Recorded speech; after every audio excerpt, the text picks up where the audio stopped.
Est-ce qu'on peut réellement quitter son travail pour vivre des revenus générés par l'immobilier?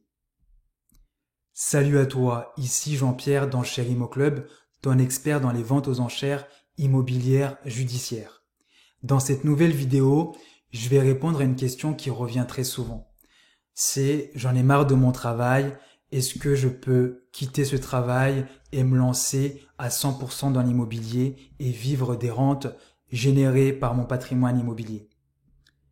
Dans cette vidéo, je vais te donner mon avis et surtout reste bien jusqu'à la fin parce que je ferai le lien avec les ventes aux enchères immobilières.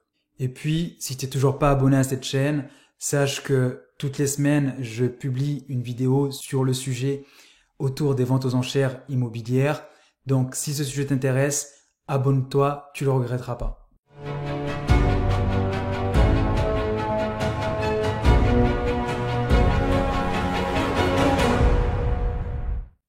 Ces derniers temps, j'ai remarqué que beaucoup de personnes souhaitent quitter leur travail pour se lancer à leur compte. Soit pour créer finalement une activité en ligne, ou de plus en plus, ce que je constate, c'est que il y a pas mal d'articles, de vidéos sur Internet qui mettent en avant le rentier immobilier. C'est-à-dire une personne qui vit de ses revenus issus en fait générés par son patrimoine immobilier. Et ce contexte des gens qui quittent leur travail, ça a même maintenant un nom, ça s'appelle la grande démission.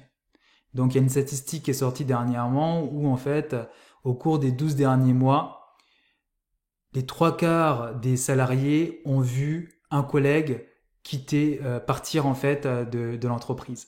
Donc c'est quelque chose qui est réel et que de plus en plus de gens souhaitent en fait tendre vers cet idéal de vie, d'être en mesure de ne plus dépendre d'un patron et de générer une certaine rente, un revenu régulier qui est complètement indépendant d'un travail de type salariat. En tout cas, de mon côté, moi, je peux que encourager la recherche de l'indépendance, le fait d'être libre, de faire ce qu'on veut, ce qu'on aime. Mais je remarque aussi qu'il y a pas mal de gens qui surfent sur cette vague-là. Donc, ce que je constate en fait, c'est qu'il y a certaines personnes qui vont mettre en avant des promesses irréalistes d'une vie de rentier en immobilier. Je ne sais pas si c'est fait exprès ou si c'est simplement par ignorance parce que ils n'ont pas mené ils n'ont pas poussé leurs idées jusqu'au bout ou ils n'ont pas appliqué ces idées-là dans la vie réelle. Donc, ce qu'ils vont souvent dire, c'est que l'idée, c'est de remplacer son salaire par une rente générée avec les biens immobiliers qui constituent son patrimoine. Par exemple, ça va être, ça peut être des appartements, plusieurs appartements, et souvent aussi, j'entends souvent des immeubles de rapport. Donc l'idée, c'est d'aller sur finalement, donc d'acheter plusieurs biens avec des fortes rentabilités. Comme ça, on est capable de générer un cash flow important. Donc, je vais expliquer pourquoi c'est pas aussi simple que ça en fait. Premièrement, sur la partie rentabilité, forte rentabilité. Quand tu achètes un bien avec une forte rentabilité, il y a des avantages et des inconvénients. Donc, les inconvénients sont que souvent les biens avec des fortes rentabilités sont dans des zones, on va dire, en quelque sorte sous-cotées. Ça va être, admettons, ça va être des villes en région, ça va être, par exemple, au sein des grandes villes, dans des quartiers difficiles, où tu es capable d'aller chercher des fortes rentabilités. Mais derrière, est-ce que tu es capable d'accepter le fait que, premièrement, le bien que tu as acheté, potentiellement, il prendra de la valeur moins vite qu'un bien que tu auras acheté, que tu aurais pu acheter, par exemple, directement au centre-ville de la ville en question. Est-ce que également tu t'acceptes le fait que peut-être la population que tu auras à gérer en termes de locataires sera beaucoup plus compliquée, où tu vas avoir des difficultés à louer ton bien, euh, ainsi de suite. Donc il y a des avantages et des inconvénients. Également, l'autre aspect aussi, c'est que les gens qui parlent de construire un patrimoine immobilier rapidement pour remplacer son salaire, dans le contexte actuel, honnêtement, il faudra m'expliquer comment ils font. Parce qu'avec les contraintes actuelles de la banque, notamment avec les nouvelles réglementations sur le taux d'endettement qui est fixé à 35%, ça veut dire que si tu le dépasses, ça veut dire que pour le dépasser, c'est beaucoup plus compliqué. Donc, la capacité d'enchaîner des biens rapidement, ça devient beaucoup plus compliqué. Donc, si la personne met toujours en avant le fait qu'on est capable de faire ça, moi j'aimerais bien qu'on explique comment on fait. Euh, Ensuite, il y a aussi l'autre aspect que souvent les gens oublient, c'est, moi j'appelle ça l'aspect OPEX versus CAPEX. Ça veut dire que souvent quand les gens ils vont calculer leur rentabilité, ils vont regarder uniquement les charges courantes. Donc les charges de copropriété par exemple qui vont tomber tous les mois. Mais des fois, les gens oublient ne pensent pas qu'il faut provisionner une partie de cet argent-là pour des travaux de grande envergure qui vont arriver parce qu'on doit maintenir un immeuble, c'est-à-dire le ravalement de façade, la toiture, etc. Donc le cash flow que tu vas générer, en fait, tu peux pas tout utiliser pour vivre. Tu dois en mettre un peu de côté pour ces travaux-là qui vont arriver, ou tout simplement quand il y a des roulements de locataires. Parce que, en tout cas, enfin, si vous faites bien de la gestion de vos biens, quand un locataire part, bah, t'as envie de rénover l'appartement, le remettre dans des bonnes conditions pour le prochain locataire. Donc ça coûte de l'argent. Ensuite, il y a aussi la partie fiscalité.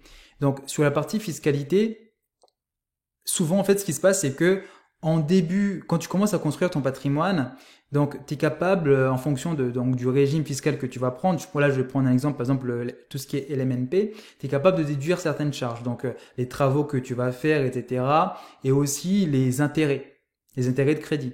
Donc plus ton patrimoine va se construire et plus tu vas le garder dans le temps, bah en fait cet avantage fiscal va se réduire. Donc potentiellement tu vas être amené à payer beaucoup plus d'impôts sur tes revenus fonciers. Donc c'est également un point que certains oublient.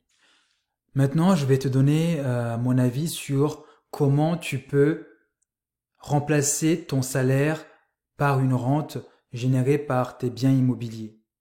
Je vais te donner 3 stratégies. Donc la première stratégie, c'est de viser le long terme. Donc il faut oublier l'enrichissement en 2 ans, en 3 ans.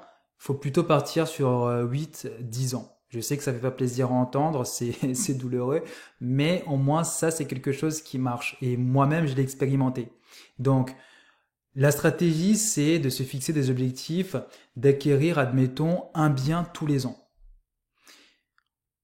Ce qui est bien, c'est que avec le temps, tes biens, si tu as correctement acheté, donc tu génères du cash flow, non seulement tu vas être capable de rembourser pendant toute cette durée, par exemple au bout de 5 ans, 6 ans, une partie de ton prêt, et en plus, si tu as acheté au bon endroit, tes biens vont prendre de la valeur. Et en plus de ça, c'est qu'en parallèle, tu as généré du cash flow, et ce cash flow-là, si tu as été suffisamment intelligent, tu l'as placé quelque part où ça génère également des intérêts. Et en parallèle, tu as gardé ton travail et dans ton travail, tu as continué à avoir un salaire, tu as sûrement augmenté tes revenus, etc. Donc là, au bout de 5-6 ans, tu vas te retrouver avec déjà un bon patrimoine qui t'a généré de la richesse. Et ensuite, pour aller plus vite, ce que tu peux faire à ce moment-là, soit tu peux faire de l'arbitrage par exemple, vendre un bien qui a pris de la valeur et en plus tu as déjà remboursé une partie de la dette pour prendre cet argent-là, l'utiliser pour acheter un autre bien, mais cette fois-ci-là, tu vas mettre un apport beaucoup plus important. Et donc là, tu vas générer une réelle rente que tu pourras utiliser pour vivre, par exemple.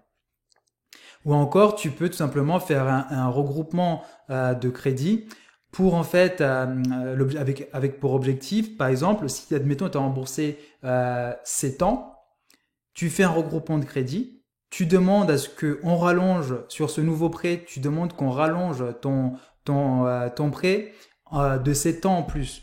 Donc là, ça veut dire que finalement, tu as déjà remboursé 7 ans, mais là, on va étaler de nouveau ton prêt sur 7 ans.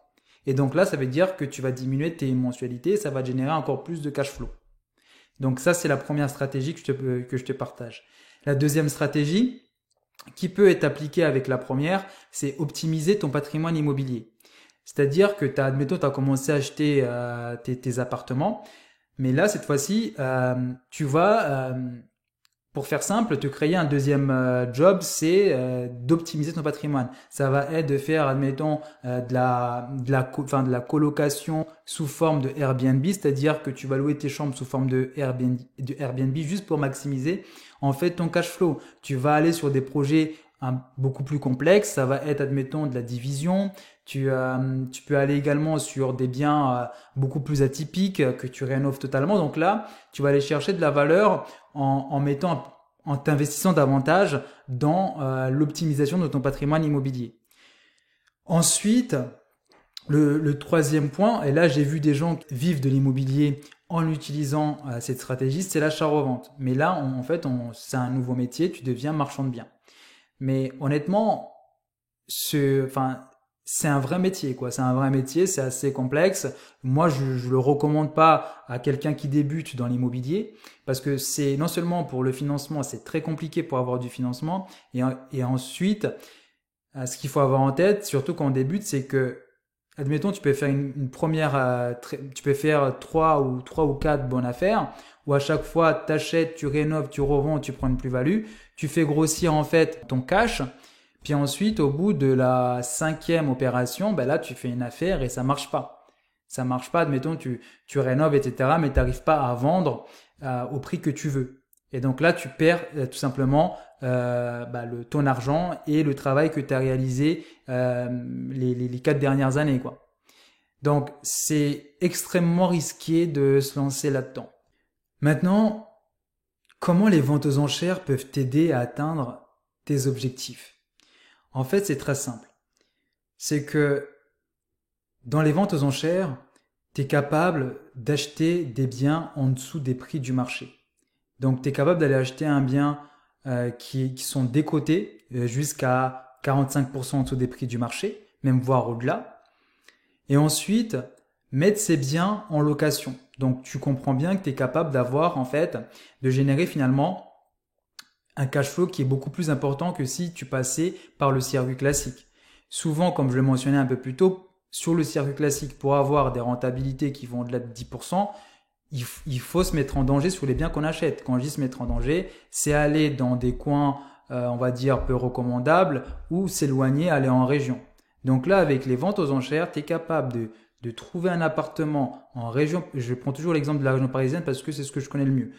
En région parisienne, proche Paris, proche des transports, l'acheter à des très bons prix, le mettre en location, générer du cash flow, mais en plus de ça, vu que c'est un bien que tu as acheté dans un secteur premium qui va prendre de la valeur. Donc là, tu vas tout simplement accélérer en fait ton enrichissement et finalement atteindre tes objectifs beaucoup plus rapidement que si tu passais par le circuit classique. C'était ce que je voulais te partager aujourd'hui. J'espère que tu as aimé la vidéo. Si c'est le cas, like, partage et abonne-toi.